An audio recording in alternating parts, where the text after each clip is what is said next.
지파가 가나안 정복에 실패한 것은 그들의 힘이 약해서도 아니요, 하나님께서 그들과 함께하지 않아서도 아닙니다. 북부 지파는 오히려 그 수에 있어서 남부 유다보다도 또 베냐민보다도 훨씬 더 많았습니다. 그리고 오늘 우리가 읽었던 22절 말씀에 하나님은 그들과 함께 하셨다라고 말씀하고 있습니다. 그렇다면 이 북부 지파가 그 분배받은 땅을 온전히 점령하지 못한 그 이유가 무엇일까요? 그것은 바로 하나님의 명령에 대한 불완전한 순종 때문이었습니다. 즉 그들은 하나님을 온전히 믿지 않았던 것입니다.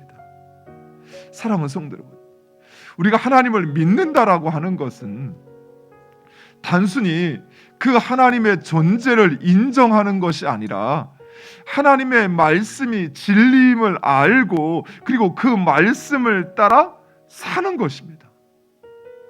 내 생각에는 오히려 가나안 족속을 남겨두어서 그들을 노예로 부리는 그것이 더 좋아 보이고 합리적인 것 같아도 하나님께서 그들을 진멸하라 말씀하시면 우리는 그 말씀대로 행하는 것, 그것이 바로 진정한 믿음이라는 것입니다.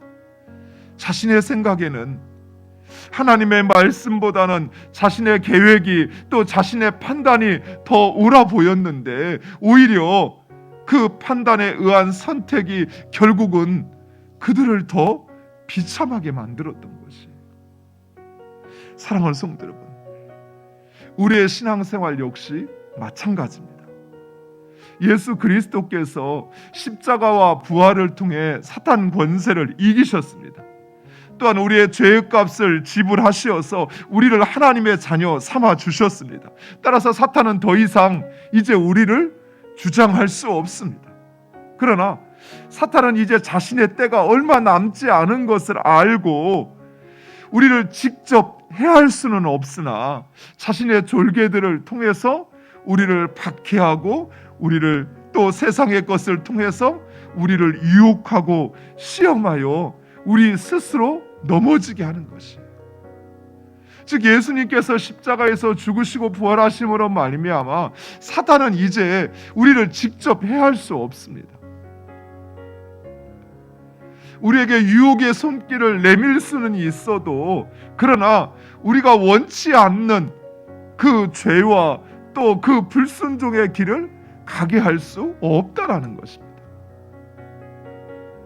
그저 우리를 유혹할 뿐이요, 우리를 시험할 뿐입니다. 문제는 우리가 스스로 그 유혹에 그만 넘어가 죄를 범하게 되는 것이요, 하나님의 말씀에 온전히 순종하지 못하는 것입니다. 이러한 사단의 도전에 맞서 싸우기 위해서는 무엇보다도 우리는 우리와 함께 하시며 그리고 우리로 승리하게 하시는 하나님, 그 하나님을 향한 믿음을 담대히 해야 합니다. 우리의 눈에 보이지 않는다고 해서 또 하나님의 그 말씀이 우리의 생각과 다르다고 해서 하나님을 인정하지 않거나 그 말씀에 순종하지 않고는 결코 세상에서 승리할 수 없어요. 그래서 우리는 무엇보다도 그 하나님의 전신갑주로 무장해야 합니다. 구원의 투구를 쓰고 그리고 성령의 검, 그 말씀의 검을 가지고 믿음의 방패와 의의 흉배와 진리의 띠를 띠고 그리고 복음의 신을 신고 우리에게 다가오는 그 사단의 도전과 그 유혹에 맞서 매일매일 영적 싸움을 싸워야 한다는 것이에요.